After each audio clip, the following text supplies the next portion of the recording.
Hey folks, I'm Brendan, and you're watching the Overqualified Henchman. Today we're looking at the LEGO Marvel Superheroes Mighty Micros! The box says ages 5 to 12, which is about my emotional maturity, so that checks out. The Mighty Micros occupy a similar design space to the Star Wars Micro Fighters. They're at the same price point, about $13 Canadian, for the same number of pieces, ranging between about 80 to 100. That said, there's two main differences. While the Micro Fighters do feature miniaturized, sort of go-kart style Star Wars ships, the Mighty Micros are way cartoonier in their execution. More importantly, you get two minifigures and vehicles in each box instead of one. So just how mighty are these Micros? Let's take a look. Inside the box, you're going to find two bags, but the pieces for the vehicles are mixed between them. Each model does get its own separate instruction book, however. Each of the vehicles uses this new chassis piece, letting them fit 4 wheels in a smaller space. Spider-copter, spider-copter, friendly rotary spider-copter. How's the build? Listen, bud. It does creative things with Lego studs. Watch out. There goes the spider-copter! A helicopter is sort of a weird choice for Spidey, but since he comes with his camera too, I like to think it's the Daily Bugle news chopper that he's taken for a ride. One of the minifigure's eyes is open wider than the other in sort of a quizzical expression, and oh my goodness, how excited are we for that Civil War trailer, right? So excited. Anyway, the Green Goblin's go-kart is based on his glider with angled wing pieces and rocket boosters behind it. He also comes with a pumpkin bomb, and the maniacal grin really works in this cartoony style. The glider ends up being the more aerodynamic of the two by a long shot. I find the helicopter tips back quite often because of where its center of gravity is. These two work for the same reason Spider-Man and Green Goblin always work. Red, blue, and white versus green, purple, and orange looks fantastic.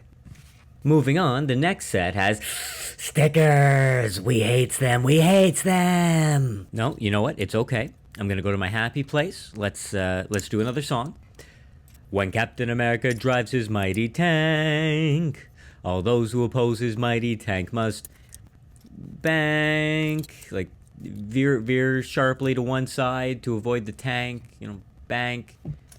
Okay, look, I'm still pretty upset about those stickers. There's just no reason that the Hydra symbol especially couldn't have been a printed piece instead of a sticker. And yet, even with that in mind, I still think Cap's tank ends up being my favorite out of all the Marvel Mighty Micros. It does some clever stuff to get that round piece centered on the chassis, and I like how the shapes echo the design of Cap's shield. This is very much not my realm of expertise, but I've been led to believe that Red Skull's tank is based on an amphibious transport design, which explains the propeller on the back and the boat shape. That long, flat shape is a really nice contrast to Cap's short, stubby tank, and that's underlined by the drab green, gray, and yellow, contrasting with that dark, rich blue.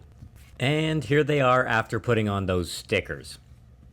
Last, but very much not least, we've got Hulk versus Ultron. Dr. Bruce Banner, driving his Gamma Jeep, turns into the Hulk, smashing that Ultron creep. Oh, we're pulling out some deep cuts on the old-timey cartoon theme songs tonight. Hulk's car invokes the style of those hot rod monster caricatures, with big exhaust, a big engine block, and Hulk hands on either side. This might be the Mighty Micro that's having the most fun with the idea. I really like the implication that Hulk put giant hands on either side of his car so that he could keep his hands free for eating that turkey leg. On the other hand, Ultron's vehicle is just the most out there. It's covered in big curving spikes and comes off looking like a metal scorpion. We've gotten a few different minifigures of Ultron before, but all mainly based on the movie. This one is much more based on Ultron's look in the comics. This was the right way to go because it ends up being a much better fit for the cartoony style here than the hyper-detailed version from the MCU would have been. Once again, we get some great contrast with Chunky versus Spindly. And here we go.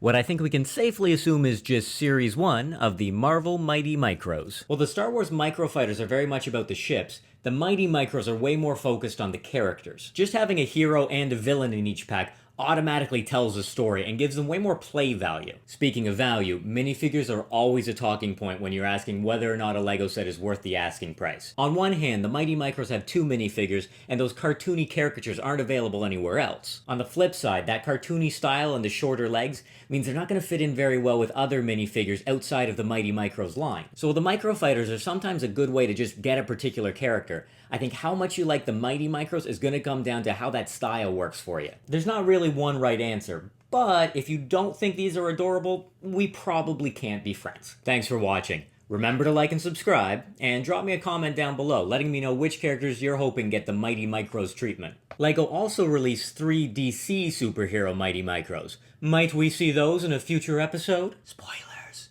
Yes. Until then, keep on henching. Organic life is inferior. Hulk smash. Delete. Smash.